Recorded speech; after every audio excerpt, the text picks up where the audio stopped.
আমরা বলে থাকি যে হচ্ছে পুরুষ লিঙ্গ বা পেনিসের এই যে আকার বা আকৃতি নিয়ে এত হচ্ছে প্রশ্ন বা এত দ্বিধাদ্বন্দ্ব বা এত হচ্ছে সমালোচনা আলোচনা কেন, বা এটার আসলে প্রভাবটা কি, ভূমিকাটা কি একজন মানুষের জীবনে। দাম্পত্য জীবনে স্বামী স্ত্রী যখন হচ্ছে মেলামেশা করছেন, সেটা যখন হচ্ছে আমরা বলে থাকি যে শারীরিকভাবে মেলামেশা করছেন, তখন আসলে অনেকের ক্ষেত্রে এই পুরুষ লিঙ্গ বা পেনিসের সাইজ বা আকার আকৃতি এটা কিন্তু অনেক ক্ষেত্রে গুরুত্বপূর্ণ হয়ে থাকে, এবং অনেকের ক্ষেত্রে কিন্তু এটা গুরুত্বপূর্ণ নাও হতে পারে। তাই যেহেতু আমরা বলে থাকছি যে প্রত্যেক মানুষই কিন্তু এক ধরনের ইন্ডিভিজুয়াল, অর্থাৎ একক সত্তা, তাই একজনের সাথে আরেকজনের মতের মিল হতেও পারে, নাও হতে পারে। তবে নতুন একটি গবেষণা এসেছে এবং এই গবেষণা দেখা গেছে, বলা হয়েছে যে প্রায় ৬০ জন স্ত্রী অর্থাৎ নারীদেরকে বেশ কিছু হচ্ছে প্রশ্ন দেওয়া হয়েছিল, এবং তাদের মধ্য থেকে যে প্রশ্নগুলো করা হয়েছিল সেই প্রশ্নগুলো আপনাদের সাথে শেয়ার করছি। একটি প্রশ্ন ছিল যে আসলে হচ্ছে তিনি কেমন পেনিস পছন্দ করেন, বড় নাকি ছোট।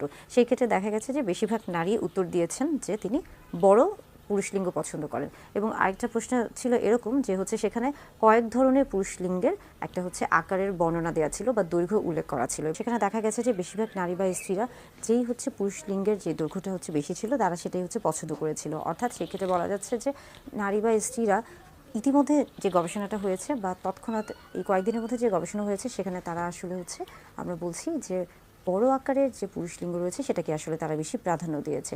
এর পাশাপাশি দেখা যাচ্ছে যে হচ্ছে তাদেরকে বেশ কয়েকটা হচ্ছে আমরা বলে থাকছি যে উদাহরণ বা বেশ কয়েকটা হচ্ছে ডামি বা স্যাম্পল দেওয়া হয়েছিল যে তারা আসলে হচ্ছে কোন ধরনের পেনিস বা পুরুষ লিঙ্গ পছন্দ করে থাকেন, এবং সেখান থেকে তারা দেখা গেছে যে তারা সবচেয়ে বড় দৈর্ঘ্যের যে পুরুষ লিঙ্গটা ছিল বা পেনিস ছিল সেটাকেই হচ্ছে নির্বাচন করেছে। এই থেকে বোঝা যাচ্ছে যে অতিরিক্ত নারী বা অতিরিক্ত স্ত্রীদের ক্ষেত্রে বা বেশিরভাগ স্ত্রীদের ক্ষেত্রে, নারীদের ক্ষেত্রে তারা হচ্ছে যেই পেনিসের সাইজ বড় সেটাকে বেশি প্রাধান্য দিচ্ছে। তাহলে সেই ক্ষেত্রে কি আসলে হচ্ছে মোটা বা চিকন এটার কোনো সম্পর্ক আছে, বা হচ্ছে যৌন তৃপ্তির ক্ষেত্রে বা তাদের হচ্ছে যৌন তৃপ্তির ক্ষেত্রে এই যে মোটা বা চিকন এটার সম্পর্কটা কি? সেই ক্ষেত্রেও যখন তাদেরকে প্রশ্ন করা হয়েছে তখন তারা এটাই বলেছে যে তাদের কাছে হচ্ছে তুলনামূলকভাবে যেই পেনিস বা যেই পুরুষ লিঙ্গটা আসলে হচ্ছে কিছুটা মোটা, সেটাকেই তারা বেশি প্রাধান্য দিয়েছে।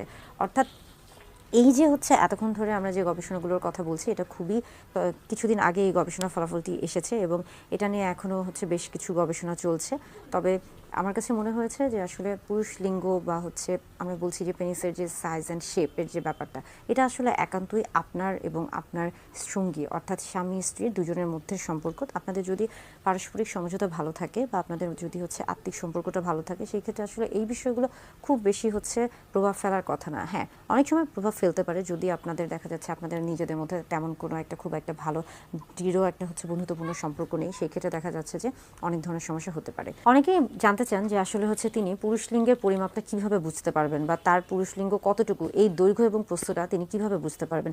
সেই ক্ষেত্রে বলতে চাই যে এটা আসলে হচ্ছে পরিমাপটা তিনভাবে করা হয়ে থাকে, বা তিনটা অবস্থায় আপনি এই পরিমাপটা নিতে পারেন। একটি হচ্ছে ফ্ল্যাসিক পেনিস, অর্থাৎ আমরা বলে থাকি যে স্বাভাবিক অবস্থায় যে পেনিসটি রয়েছে বা যেটি হচ্ছে আসলে স্বাভাবিক অবস্থায় থাকে বা নিচে ঝুলে থাকে, সেটাকে আসলে ফ্ল্যাসিক পেনিস বলা হয়ে থাকে। এবং আরেকটা হচ্ছে যে ইরেক্ট পেনিস, অর্থাৎ এটাকে বলা থাকছে যে বা বলা হয়ে থাকছে যে যখন উত্থান হচ্ছে পেনিসের তখনই এটাকে ইরেক্ট পেনিস বলা হয়ে থাকছে, এবং এই অবস্থায়ও কিন্তু পরিমাপ নেওয়া হয়ে থাকে। এবং আরেকটা হচ্ছে যে এসপিএল, এটাকে বলা হচ্ছে যে স্ট্রেচ পিনাইল লেন্থ, অর্থাৎ যখন আপনার ধরুন যে এই ক্ষেত্রে হচ্ছে আপনার পেনিসটা এখানে হচ্ছে আমরা বলে থাকি যে এভাবে ফ্ল্যাসিড অবস্থায় আছে, ঝুলে আছে, এবং সেটাকে আপনি হচ্ছে টেনে সোজা করছেন বা একটু হচ্ছে এই যে চামড়াগুলো রয়েছে এটাকে একটু পিছনের দিকে টানছেন বা স্ট্রেচ করছেন, সেটাকে আসলে এসপিএল বলা হয়ে থাকে। এবং এই ক্ষেত্রে অর্থাৎ ফ্ল্যাসিড বা আমরা ইরেক্ট বা এসপিএল সব ক্ষেত্রে কিন্তু পিউবিক যে বোনসটা রয়েছে, অর্থাৎ এখানে যে পিউবিক বোনসটা শক্ত অনেকটা, যদি আমরা এটাকে পেনিস মনে করে থাকি, সেই ক্ষেত্রে এখানে যে শক্ত যে হাড্ডিটা রয়েছে পিউবিক বোনস, সেটার থেকে কিন্তু আসলে হচ্ছে আপনাকে মাপটা নেওয়া শুরু করতে হবে। এবং এটা কিন্তু টিপ অফ দ্য পেনিস, অর্থাৎ এই যে যেই রাস্তা থেকে প্রস্রাব করা হয়ে থাকে বা হচ্ছে এই টিপ অফ পেনিসের এই পর্যন্ত হচ্ছে পুরো মাপটা নেওয়া হয়ে থাকে, এবং এটাকেই কিন্তু আসলে হচ্ছে লেন্থ বলা হয়ে থাকছে। এটাকে আমরা বলে থাকছি যে হচ্ছে পিনাইল লেন্থ। এবং আরেকটা হচ্ছে যে পিনাইল গার্ড, যেটাকে আমরা প্রস্তুতের কথা বলে থাকছি, এবং সেটা আসলে মূলত আমরা পিউবিক বোনসের এখান থেকে শুরু করছি, এবং এটাকে আমরা ঘুরিয়ে ঘুরিয়ে আসলে হচ্ছে পরিমাপটা নিয়ে থাকি। এবং দেখা যায় যে এটা হচ্ছে স্বাভাবিকভাবে বা এশিয়া মহাদেশের ক্ষেত্রে এই যে পরিমাপটা, এটা মূলত 3 থেকে 4 ইঞ্চি দৈর্ঘ্যটা হয়ে থাকে, এবং হচ্ছে প্রস্থটা অনেকের ক্ষেত্রে 2 ইঞ্চির মতো হয়ে থাকে। অনেকের ক্ষেত্রে এর চেয়ে কম হতে পারে, এর চেয়ে বেশিও হতে পারে, তবে এটা হচ্ছে আমরা বলে থাকছি যে গড়ে।